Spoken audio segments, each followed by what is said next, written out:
তো hello' dear friends, আজি মোৰ মুৰ্গী ফাৰ্মখনৰ কাম আৰম্ভ কৰা হৈছে। আৰু এইফালে দেখিছে ধুনীয়াকৈ এয়া টিং চিং লগাই আছোঁ, আৰু এইফালে মামাই দৰ্জা লগাই আছে। আৰু এইফালে দেখিছে ধুনীয়াকৈ নেট চেট আনি ভিতৰত আগে জমা কৰি লৈছোঁ লাগিবৰ কাৰণে। তো এইফালে দেখিছে ধুনীয়াকৈ তলটো টিঙেৰে মাৰি দিছোঁ, এয়া গজাল চজাল মাৰি দিয়া হৈছে।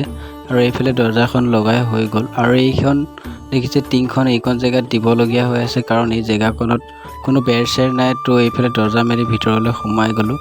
আৰু এইখিনি জেগা অলপ এখন সৰু টিং লাগিব, তো এইখিনি গেপ ৰখি গ'ল। তো এতিয়া আমি মামা আৰু মই গৈ আছোঁ কাকাহঁতৰ ঘৰলৈ। এয়া দেখিছে ধুনীয়াকৈ চাইকেলখন লৈ ল'লোঁ।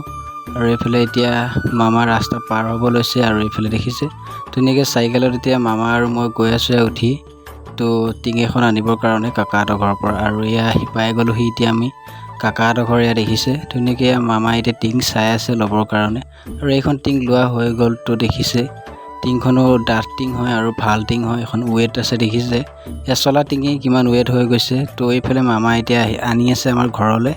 আহি পাই গ'ল ঘৰ, দেখিছে ধুনীয়াকৈ ইয়াত থৈ দিছে। তো এতিয়া আমি এয়া দেখাইছোঁ অলপ গজাল চজাল ধুনীয়াকৈ মাৰি দিছোঁ চাওক। এয়া এতিয়া টিংখনৰ কাৰণে গাঁত খানি খুটা পুতি আছে মামাই দেখিছে। তো এইফালে এতিয়া মই ধুনীয়াকৈ সৰু সৰুকৈ এয়া দেখিছে চাইকেলৰ টিউব কাটি লৈছোঁ, এয়া নেটখনত লগাবৰ কাৰণে যাতে নেটখন নষ্ট নহয়। আৰু এতিয়া এইফালে হাত ভৰি ধুবলৈ লগ ধৰিছে মামাক চাহ খাবলৈ কাৰণে। আৰু এইফালে দেখিছে চাহ আহি গ'ল, গাখীৰ চাহ। আৰু এইফালে মালপোৱা, ধুনীয়াকৈ মালপোৱা খাবলৈ ল'লোঁ এয়া দেখিছে। আৰু এইফালে ধুনীয়াকৈ গাখীৰ চাহ। তো এইফালে এতিয়া চাওক ফাইনেলি তলৰখিনি আমাৰ কমপ্লিট হৈ গ'ল, এয়া দেখিছে। তো টিং চিং লগাই এতিয়া আমি লগাব বাকী আছে নেটখন। আৰু এইফালে দেখিছে নেট লগাই আছোঁ। এইফালে মায়েও অলপ সহায় কৰি দিছে, আৰু এইফালে মামা আৰু এইফালে আমাৰ দেউতাও লাগি আছে। তো এয়া দেখিছে ধুনীয়াকৈ বনাই হৈ গ'ল। এতিয়া লগাই কৰি এয়া চাওক, এতিয়া ভিতৰৰ পৰা অলপ দেখাবলৈ চেষ্টা কৰিলোঁ ধুনীয়াকৈ ফিনিচিংটো। এয়া চাওক, তো ফিনিচিং হৈ গ'ল আজি আমাৰ এয়া ৰুমটো। তো এইফালে দেখিছে ধুনীয়াকৈ বাহিৰতো এয়া নেট মাৰি দিয়া হৈছে। আৰু অলপ মই বাহিৰৰ পৰা দেখাবলৈ চেষ্টা কৰিলোঁ চাওক।